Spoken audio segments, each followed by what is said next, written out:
अब हमने जो दोहे बताए गए थे उन सब उनके अर्थ देखे। अब हम आते हैं अभ्यास ऊपर आएंगे हम। अब यहाँ लिखेंगे प्रश्न 1 है, निम्नलिखित प्रश्नों के मौखिक उत्तर दीजिए।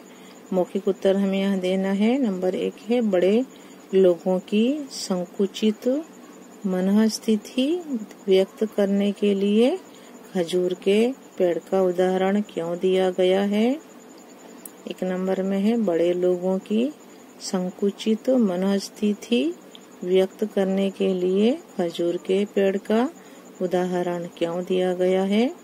उत्तर है, खजूर का पेड़ बड़ा तो होता है पर उससे अधिक को न छाया मिलती है न उसके फल मिलते हैं।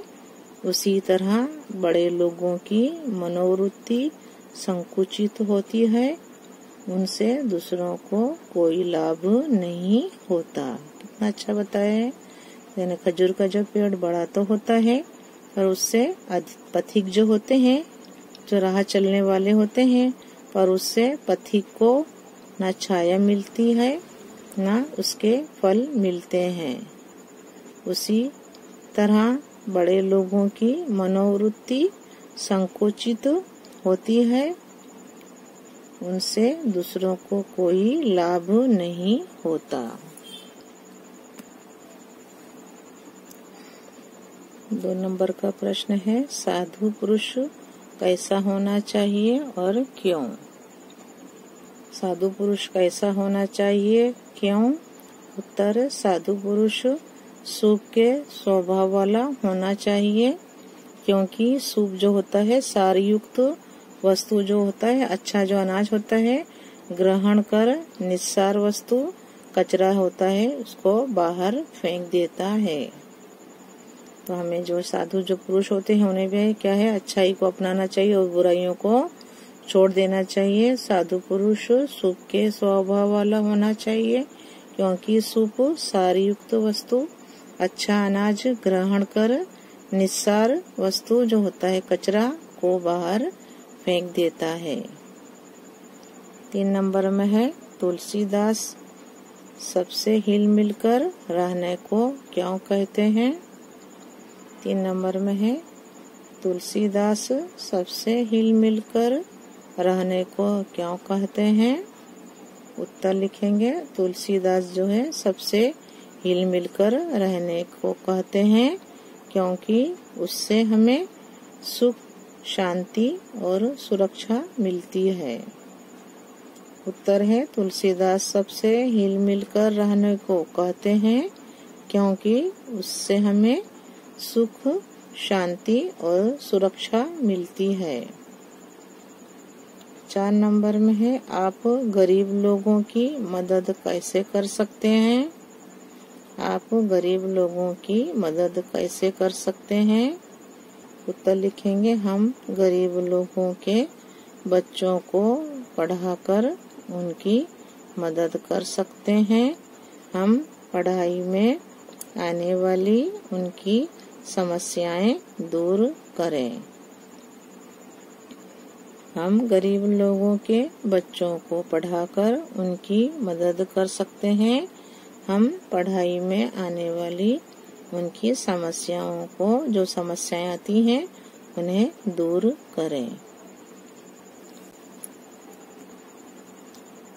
5 नंबर है, सज्जन लोग अपनी संपत्ति का उपयोग कैसे करते हैं। सज्जन लोग अपनी संपत्ति का उपयोग कैसे करते हैं। उत्तर, सज्जन लोग दूसरों का भला करने में अपनी संपत्ति का उपयोग करते हैं। सज्जन लोग दूसरों का भला करने में अपनी संपत्ति का उपयोग करते हैं। प्रश्न 2 है, नीचे दिए गए शब्दों में विलोभ शब्दों के सही जोड़े बनाइए और उदाहरण के अनुसार वाक्य में प्रयोग कीजिए। 1 है, आदर है, सोकाज बुरा, परकाज प्रेम, नजदीक नफरत, मृत अच्छा, अनादर, जीवित, छोटा, दूर, बड़ा, असत्य, और सत्य। उदाहरण देखेंगे हम। 1 नंबर में है सत्य, यानी गांधी जी सत्य बोलते थे।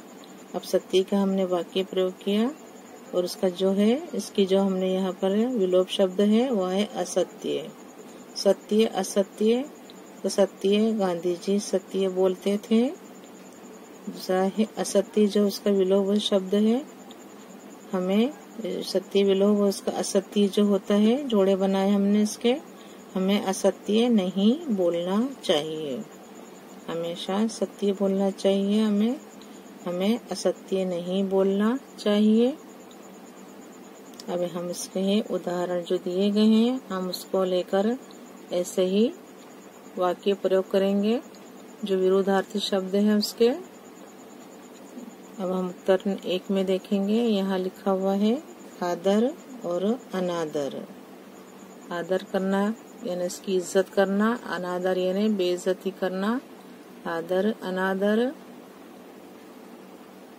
आदर में है हमें बड़ों का आदर करना चाहिए, हमें बड़ों का आदर करना चाहिए। अनादर, हमें किसी का अनादर नहीं करना चाहिए। अनादर है हमें किसी का अनादर नहीं करना चाहिए। 2 नंबर में है स्वकाज और उसका होगा विरोधार्थी होगा परकाज। स्वकाज परकाज जो विलोप शब्द है एक दूसरे के। स्वकाज यानी मैं यहाँ स्वकाज के लिए आया था, मैं यहाँ स्वकाज के लिए आया था। परकाज, सज्जन लोग परकाज के लिए धन का संग्रह करते हैं। सज्जन जो लोग होते हैं वो अपनी संपत्ति क्या है, दूसरों की भलाई करने में उसका उपयोग करते हैं। सज्जन लोग परकाज के लिए धन का संग्रह करते हैं। प्रश्न 2 है नीचे दिए गए शब्दों में विलोप शब्दों के सही जोड़े बनाइए और उदाहरण के अनुसार वाक्य में प्रयोग कीजिए। मैंने आपको पहले ही बताया था, जैसे आदर है तो अनादर है, इसके अंदर ही है क्या है विरोधार्थी शब्द दिए गए हैं। और शब्दों को हमें क्या है पहचान कर उसे दोबारा साथ में रखना है और उन दोनों के हमें वाक्य प्रयोग करना है। यहाँ आदर है स्वकाज बुरा, परकाज प्रेम, नजदीक, नफरत, मृत्यु, अच्छा, अनादर, जीवित, छोटा, दूर, बड़ा, असत्य और सत्य। देखिए उदाहरण के हमको देखना है, उसके अनुसार करना है। उदाहरण 1 है सत्य, गांधी जी सत्य बोलते थे। सत्य पे से क्या बनाया हमने, जो वाक्य बनाया गांधी जी सत्य बोलते थे। 2 नंबर में है असत्य, हमें असत्य नहीं बोलना चाहिए, हमें असत्य नहीं बोलना चाहिए। अब हम ऐसे ही हमें उत्तर लिखना है। यहाँ पर है प्रश्न 1 का जो है इसका जो उत्तर हम लिखेंगे और आगे जाते हैं जो हमने उदाहरण के अनुसार किया। अब उत्तर 1 में देखेंगे आदर है तो उसका होगा विरोधार्थी अनादर। पहले आदर पे हम क्या है वाक्य बनाएंगे। आदर, तो हमें बड़ों का आदर करना चाहिए। क्या लिखेंगे आदर में, हमें बड़ों का आदर करना चाहिए। अब उससे अपोजिट है अनादर, हमें किसी का अनादर नहीं करना चाहिए, बेइज्जत नहीं करना चाहिए। अनादर, हमें किसी का अनादर नहीं करना चाहिए। 2 नंबर में है स्वकाज, स्वकाज का होगा परकाज। स्वकाज परकाज। स्वकाज में लिखेंगे मैं यहाँ स्वकाज के लिए आया था। अपने काम के लिए जो आते हैं, अपना जो काम होता है उसे कहते हैं स्वकाज। अपना काम, मैं यहाँ स्वकाज के लिए आया था। उसका जो विरोधार्थी है परकाज, दूसरे के काम में आना। तो सज्जन लोग परकाज के लिए धन का संग्रह करते हैं। प्रकाश का लिखेंगे हम वाक्य। सज्जन लोग प्रकाश के लिए धन का संग्रह करते हैं। 3 नंबर में देखिए, बुरा है तो होगा अच्छा, बुरा अच्छा। पहले हम बुरे पर बनाएंगे, वाक्य बनाएंगे। उसे अपने कर्मों का बुरा फल भुगतना पड़ा। उसे अपने कर्मों का बुरा फल भुगतना पड़ा। बुरा है, बुरा हमने लिया, अब अच्छा है। उसने यहाँ अच्छा नाम कमाया। उसने यहाँ अच्छा नाम कमाया। 4 नंबर में है प्रेम, और उसका जो विरुद्धार्थी शब्द है वो है नफरत।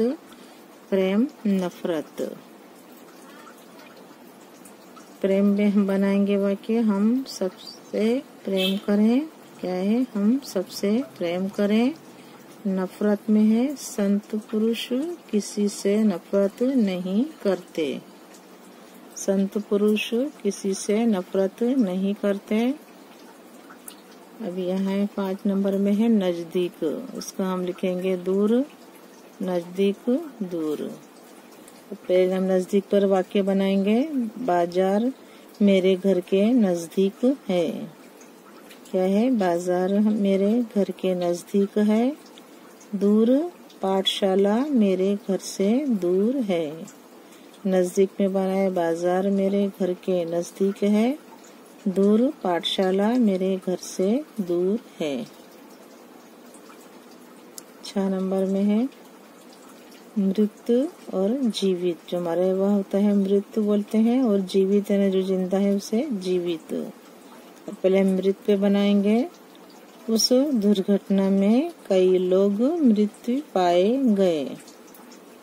मृत में लिखेंगे उस दुर्घटना में कई लोग मृत्यु पाए गए। दुर्घटना जब होती है, एक्सीडेंट होता है तो कितने लोग मर जाते हैं। तो यहाँ है उस दुर्घटना में, कोई भी दुर्घटना होती है, ट्रेन दुर्घटना, प्लेन दुर्घटना, जो एरोप्लेन क्रैश होता है उसमें कई लोग मर जाते हैं। तो उस दुर्घटना में कई लोग मृत्यु पाए गए। जीवित पर बनाएंगे हम वाक्य। मलबे में से कई लोग जीवित निकले। मलबे में से कई लोग जीवित निकले।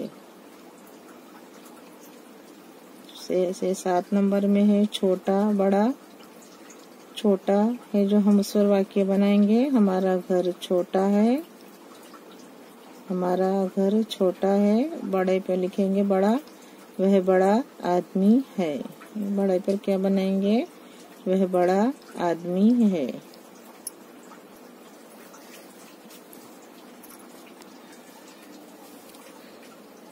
प्रश्न 3 है अंदाज अपना अपना।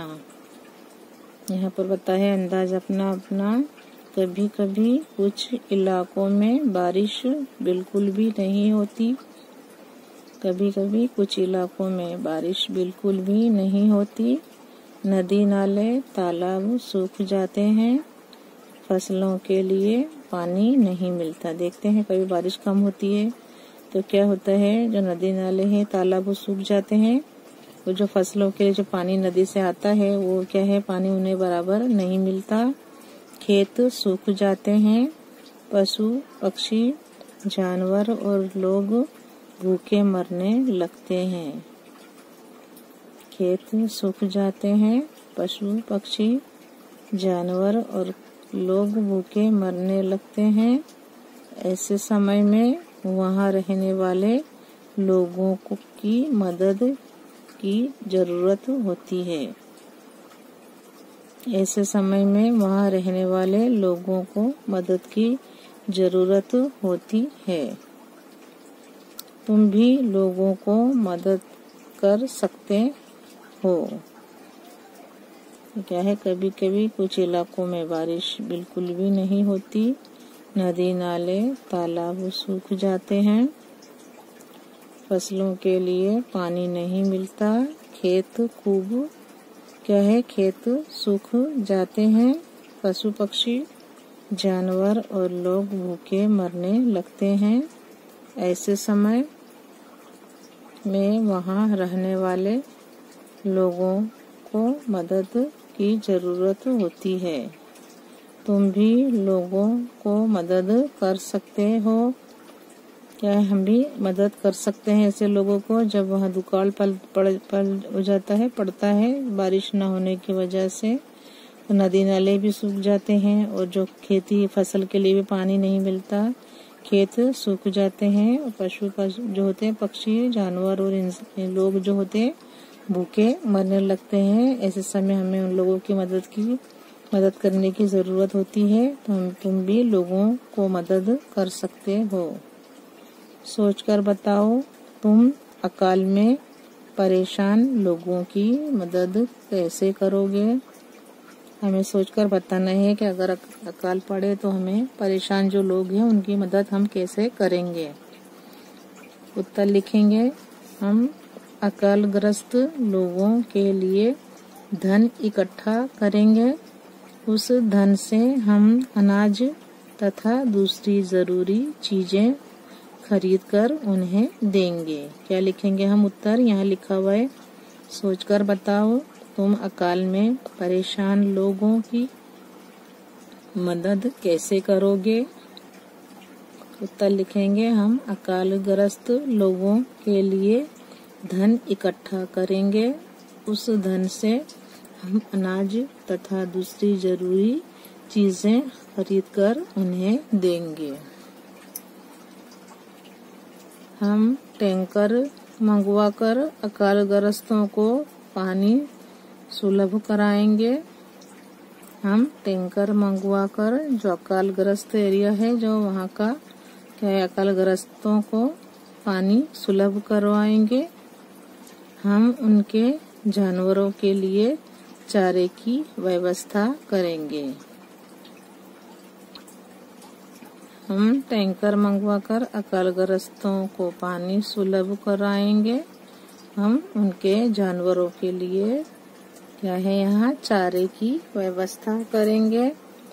प्रश्न 4 है, निम्नलिखित दोहों का भाव अर्थ स्पष्ट करने के लिए भिन्न भिन्न उदाहरण दीजिए। निम्नलिखित जो दोहे हैं, दोहों का भावार्थ स्पष्ट करने के लिए भिन्न भिन्न उदाहरण दीजिए। 1 नंबर है, साधु ऐसा चाहिए जैसा सूप सुभाए, सार सार को गही रहे, थोथा देई उड़ाए। साधु ऐसा चाहिए जैसा सूप सुभाए, सार सार को गही रहे, थोथा देई उड़ाए। उत्तर लिखेंगे। कबीर जो है, संत कबीर क्या बोलते हैं? कबीर जी कहते हैं कि साधु का वेश धारण करने से ही कोई साधु नहीं बन जाता। सही बात है। क्या कहते हैं कबीर जी कि अगर साधु का वेश हमने धारण किया तो हम साधु नहीं बन सकते। तो साधु का वेश धारण करने से ही कोई साधु नहीं बन जाता। साधु वह है जिसकी बुद्धि शुद्ध हो, जिसमें विवेक हो। साधु का स्वभाव सूप के समान होना चाहिए। सूप क्या करता है? सूप अनाज को अपने पास रख लेता है और कचरे को बाहर फेंक देता है। साधु का स्वभाव सूप के समान होना चाहिए। सूप अनाज को अपने पास रख लेता है और कचरे को बाहर फेंक देता है। सच्चा साधु भी ज्ञान की बातें ग्रहण करता है और व्यर्थ की बातों में वह दिलचस्पी नहीं लेता। तो सच्चा साधु भी ज्ञान की बातें ग्रहण करता है और व्यर्थ की बातों में वह दिलचस्पी नहीं लेता।